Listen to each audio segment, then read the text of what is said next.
जेवर काटतारा। जातानी माई के मूर्ति ले आवे तू ही कोरी हो परिछावन। दुर्गा पूजा के चंदा दे दो ये भौजी 251। दुर्गा पूजा के चंदा दे दो ये भौजी 251। चंदा के नाम पर धांधली कोइले बड़ा जा। भौजी सुनिए ना, ये ओरिजिनल पूजा है। हम कैसे माने? अरे तो पंडाल दूरे पर न बनेगा।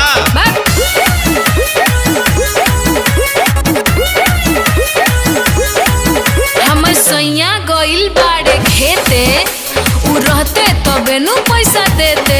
बोलबो झूठ। सही हो